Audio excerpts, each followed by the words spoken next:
Hello, I'm Ben Mott. I'm the president of Green Lake Conference Center, and I'm here today to tell you about the Lawson Legacy Project. And the Lawson Legacy Project is all about, together, stewarding the legacy that was left by Victor and Jessie Lawson. So in 1888, Victor was out in a storm on the lake, and he pulled in just behind us over here into the harbor by Lone Tree Point and found shelter. And he saw the potential of this land and invited his wife Jessie to come and take a look at it. Very, very quickly, they fell in love with the land and bought farm after farm until they put together more than 1,000-acre estate. And in a 37-year period, from 1888, when the first farm was bought, until 1925, when Victor passed away, with Jessie already having passed away in 1914. So during that 37-year period, an amazing estate was put together that we all get to enjoy today. It's so unique because unlike in England, where you can drive 20-30 minutes and visit manor house after manor house and estate after estate, in the Midwest of the United States, there's almost nothing like this.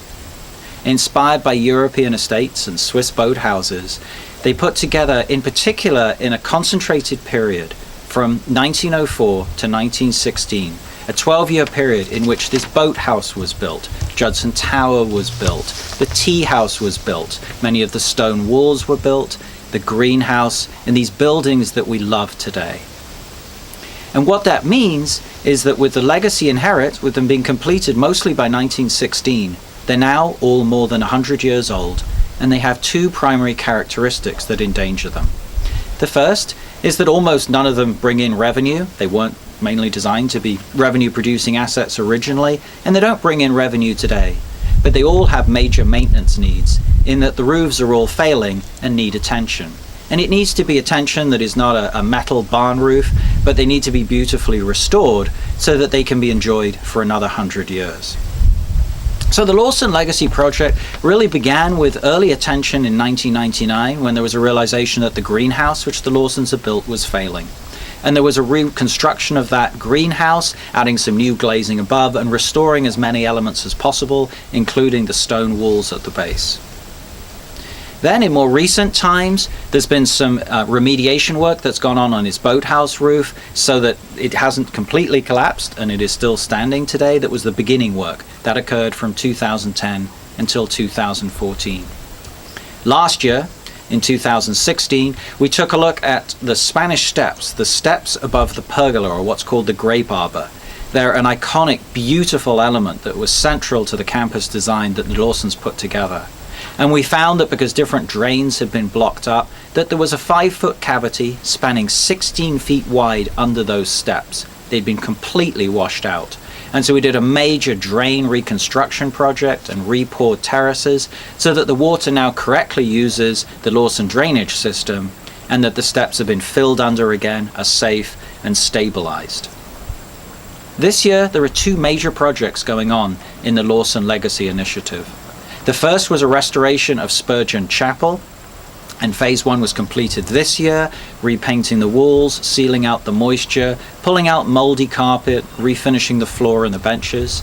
Another phase will come next year, looking at the roof for the neighboring root cellar and the drainage outside and the lighting.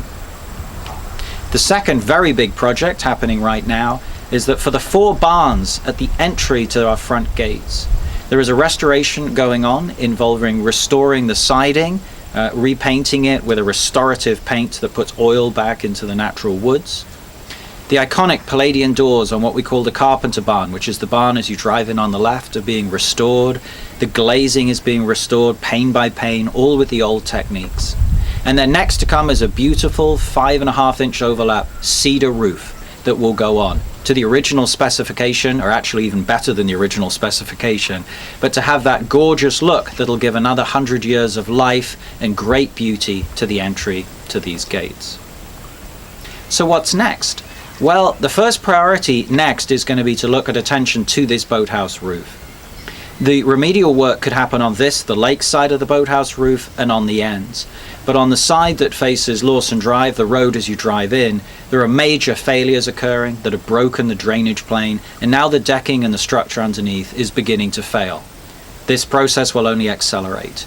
So what's required are the funds to be able to take off each of the tiles, to look at all the spare tiles we have on different parts of the grounds, and then to rebuild the decking, a brand new drainage plane with a protective shield, so that when the tiles are put back on, all of the good ones and the bad ones are not replaced, then we have a system that will have the original look and specification, but anytime a tile breaks again in the future, there will be an impermeable membrane underneath that protects the structure.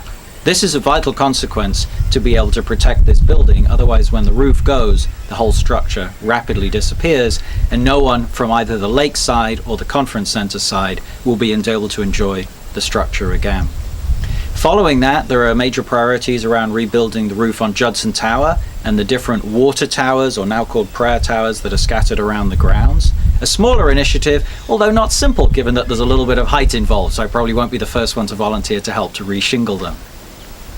The tea house roof is another project, again of smaller scope than the boathouse, but very significant, where we need to take the Spanish tiles with the correct 1930s green tints and have that entire roofing system rebuilt.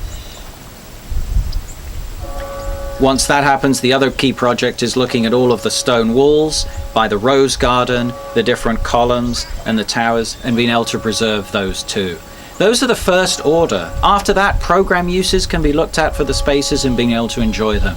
But the next wave for the Lawson Legacy project is simply to take these 100-year-old roofs and secure them so that we all have the time to look at what preservation and usage looks like in the future, where there is an opportunity to still use these priceless structures.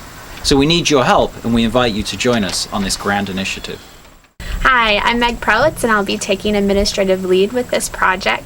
I'm really looking forward to having conversations and answering any questions that you have about this rich history. You can find my contact information, and please read more about the Lawson Legacy on the Lawson Legacy website, and send any emails or give me a phone call if you want to talk about all the possibilities.